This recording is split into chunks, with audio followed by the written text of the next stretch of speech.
यहाँ पर जो दे रहा है ये टेंस का नाम, ये टेंस ध्यान दीजिएगा, टेंस की हिंदी में क्या करते हैं। ये जो होता है ना तीन प्रकार का होता है।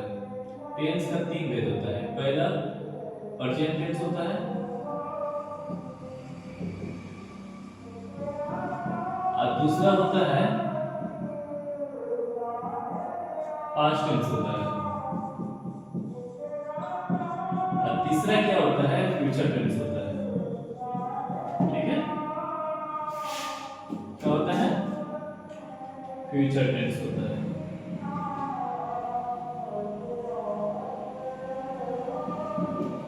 ध्यान दीजिएगा, टेंस के हिंदी में क्या कहते हैं, ये तीन प्रकार का होता है, प्रेजेंट टेंस, पास्ट टेंस और फ्यूचर टेंस। प्रत्येक के क्या होता है, चार चार भेद होता है।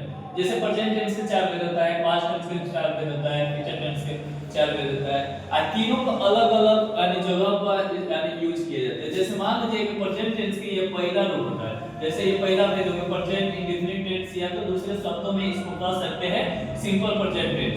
इसके बनाने का नियम क्या होता है कि किसी भी सेंटेंस का अंत में ता ती रहता है तो सब्जेक्ट के अनुसार से यानी सब्जेक्ट और वर्ब का यूज किया जाता है।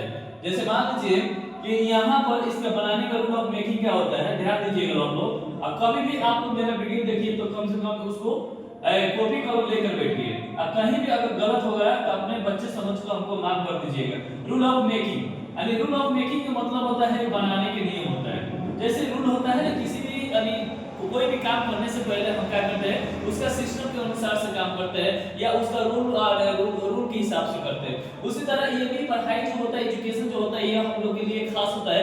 जैसे education is very important in life, यानी जीवन में जो होता है एजुकेशन यानी बहुत महत्वपूर्ण होता है। यानी शिक्षा के बारे में हम यही बता सकते हैं कि शिक्षा के बिना हमारा जिंदगी जो होता है अधूरी रहता है। हम लाखों खूबसूरत है, सुंदर है, यानी अगर आप मेरे पास एजुकेशन नहीं रहेगा तो समझिए कि मेरा जिंदगी जो भी है वह एक पशु की तरह होता है। ठीक है ना, इसीलिए कहा जाता है कि education is very important in life, यानी शिक्षा जो होता है जीवन के लिए महत्वपूर्ण होता है। ठीक है ना, तो यहाँ पर देखिए यहाँ पर कह रहा है प्रेजेंट इंडेफिनिट टेंस और दूसरे शब्दों में सिंपल प्रेजेंट टेंस कहा जाता है। इसके बनाने का नियम क्या होता है कि सब्जेक्ट प्लस वर्ब और प्लस ऑब्जेक्ट का यूज किया जाता है। ठीक है ना, ये स्ट्रक्चर होता है और स्ट्रक्चर के हिसाब से आप चलते हैं तो कोई भी सेंटेंस आप बना सकते हैं आसानी से। ठीक है ना, इसका यानी हिंदी पहचान होता है कि जब भी शब्द यानी जब कोई वाक्य के अंत में यानी कोई भी सेंटेंस के अंत में ता ती रहता है तो उसके लिए हम क्या यानी स्ट्रक्चर लगाते हैं, subject plus verb plus object. या यहाँ पर ध्यान दीजिएगा कि यहाँ पर एग्जांपल है कि मैं खाता हूँ, मैं खाता हूँ। यानी 12 ये जो यानी वीडियो जो होता है लॉन्ग वीडियो हम नहीं बना रहे हैं, शॉर्ट वीडियो बना रहे हैं। तो यहाँ पर सेंटेंस का हमने ता है तो आई के साथ हम क्या लगाते हैं, आई मतलब क्या है सब्जेक्ट है, उसके बाद वर्ब लगाते हैं। ईट माने क्या होता है, खाता हूँ या खाना।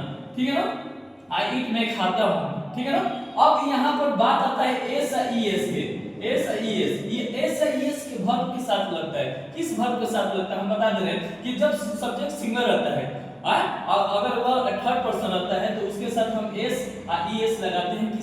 किसके साथ, वर्ब के साथ। जैसे सोहन खाता है तो सोहन यहाँ पर देखिए ध्यान दीजिएगा कि सोहन खाता है तो सोहन खाता है तो हमेशा याद रखिए सोहन जो होता है सब्जेक्ट का सिंगल नाउन होता है और ये क्या होता है यानी पर्सन के थर्ड पर्सन होता है। इसलिए हम वर्ब के साथ हम क्या लगाते हैं, एस लगाते हैं। जैसे सोहन खाता है तो यहाँ पर लिख सकते हैं कि सोहन, ध्यान दीजिएगा सोहन इट्स यहाँ पर इट्स लगा वर्ब के साथ। तो यहाँ पर याद रखिएगा अगर यहाँ पर डाउट हो रहा है कि एस ई एस के यूज कहाँ किया जाता है तो हम आपको बता देंगे कि सब्जेक्ट अगर सिंगल रहता है अगर थर्ड पर्सन रहता है तो वर्ब के साथ एस ई एस जोड़ सकते हैं।